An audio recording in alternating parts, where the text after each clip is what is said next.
ఈ వీడియోలో మనము టీచీటెట్ రెస్పాన్స్ షీట్స్ డౌన్లోడ్ చేసుకొని కౌంట్ చేసుకోకుండానే ఏ సబ్జెక్ట్‌లో ఎంతెంత స్కోర్ వచ్చింది, టోటల్ స్కోర్ ఎన్నొచ్చాయి, ఎన్ని రైట్ ఆన్సర్స్ అయినాయి, ఎన్ని రాంగ్ ఆన్సర్స్ అయినాయి అనే విషయాన్ని క్లియర్‌గా ఎలా తెలుసుకోవాలి అనే అంశాన్ని ఈ యొక్క వీడియోలో క్లియర్‌గా తెలుసుకునే ప్రయత్నం చేద్దాం. సో, మీరైతే వీడియోని తప్పకుండా లైక్ చేసి మీ యొక్క సపోర్ట్‌ని అందించండి. సో, మీరు అఫీషియల్ వెబ్‌సైట్ ఓపెన్ చేసిన తర్వాత మిత్రమా, సో, ఇక్కడ మీ యొక్క డీటెయిల్స్‌ని ఎంటర్ చేయండి. మనము టెట్‌కి సంబంధించిన అఫీషియల్ వెబ్‌సైట్ ఓపెన్ చేసిన తర్వాత సో, రెస్పాన్స్ షీట్స్ పైన క్లిక్ చేస్తే ఈ విధంగా మనకి ఇంటర్‌ఫేసెస్ అనేది కనిపిస్తా ఉంది. సో, జనరల్ నంబర్ దగ్గర మీ యొక్క జనరల్ నంబర్‌ని, సో, హాల్ టికెట్ దగ్గర మీ యొక్క హాల్ టికెట్ నంబర్‌ని, అదేవిధంగా మీ డేట్ ఆఫ్ బర్త్‌ని, ఎగ్జామ్ పేపర్ 1 అయితే పేపర్ 1, పేపర్ 2 అయితే పేపర్ 2.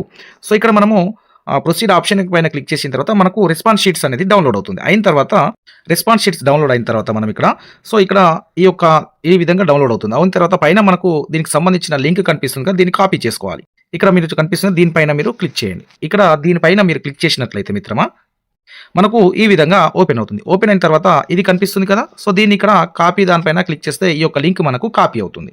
కాపీ అయిన తర్వాత ఈ కాపీ చేసినటువంటి లింక్‌ని మనము కాపీ చేసినటువంటి లింక్‌ని మనకు షార్ట్‌కట్‌లో సబ్జెక్ట్ వైస్‌గా స్కోర్ చేసేటువంటి లింక్ నేను కామెంట్ సెక్షన్‌లో పిన్ చేసి పెడతాను. సో, మనం ఇక్కడ రెస్పాన్స్ షీట్ డౌన్లోడ్ చేసుకొని కాపీ చేసుకున్న లింక్ అనేది ఇక్కడ మనము పేస్ట్ చేయాలి. సో, ఇక్కడ పేస్ట్ చేసిన తర్వాత ఇక్కడ కేటగిరీ ఏదైనా ఒకటి సెలెక్ట్ చేసుకోండి మిత్రమా. మీ ఇష్టమైనది అంటే ఓబీసీ, అన్‌రిజర్వ్డ్ ఏదైనా ఒకటి సెలెక్ట్ చేసుకోండి. సెలెక్ట్ చేసుకొని ఇక దేన్ని కూడా యూజ్ చేసుకొని డైరెక్ట్ ఎనాలిసిస్ అనే పైన మీరు క్లిక్ చేయండి. ఎనాలిసిస్ అనే అంశం పైన క్లిక్ చేసినట్లయితే మీరు సో, దీని మీద క్లిక్ చేసినట్లయితే క్లియర్‌గా మీకు మీ యొక్క రిజల్ట్ ఈ విధంగా కనిపిస్తుంది చూడండి. రైట్, ఇక్కడ మీరు గమనించండి. సో, ఇక్కడ ఈ విధంగా మీకు అక్కడ ఎనాలిసిస్ పైన క్లిక్ చేసిన ఈ విధంగా డౌన్లోడ్ అవుతుంది. ఇక్కడ రైట్ ఆన్సర్, రాంగ్ ఆన్సర్ మీరు చూసుకోండి. సో, ఈ లాస్ట్‌ది అవసరం లేదు.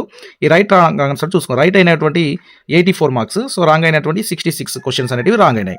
సో, మనకు వచ్చినటువంటి మార్కులన్నీ సో, 84 అని ఈ విధంగా చెప్పుకోవచ్చు. సో, దేంట్లో CDP చైల్డ్ డెవలప్‌మెంట్ ఎన్ని వచ్చినాయి 19 మార్క్స్. రాంగ్ ఆన్సర్ ఎన్ని 11 రాంగ్ అయినాయి. లాంగ్వేజ్ తెలుగులో ఎన్ని వచ్చాయి 21, ఇంగ్లీష్‌లో ఎన్ని వచ్చాయి 16, సోషల్‌లో ఎన్ని వచ్చాయి 28. సో, ఈ విధంగా మనకు సబ్జెక్టుల వారీగా ఈ విధంగా డౌన్లోడ్ కావడం అనేది జరుగుతుంది. సో, తప్పకుండా డౌన్లోడ్ చేసుకొని మీరు చూసుకునే ప్రయత్నం చేయండి. సో, జనరల్ నంబర్ మిస్టేక్ వస్తున్నటువంటి మిత్రులు మళ్ళీ ట్రై చేసే ప్రయత్నం చేయండి, లేదా ఒకసారి నాకు వాట్సాప్‌లో కూడా సెండ్ చేయండి. నేను కూడా ఒకసారి చెక్ చేసి చూసి చెప్పే ప్రయత్నం చేస్తాను మిత్రమా.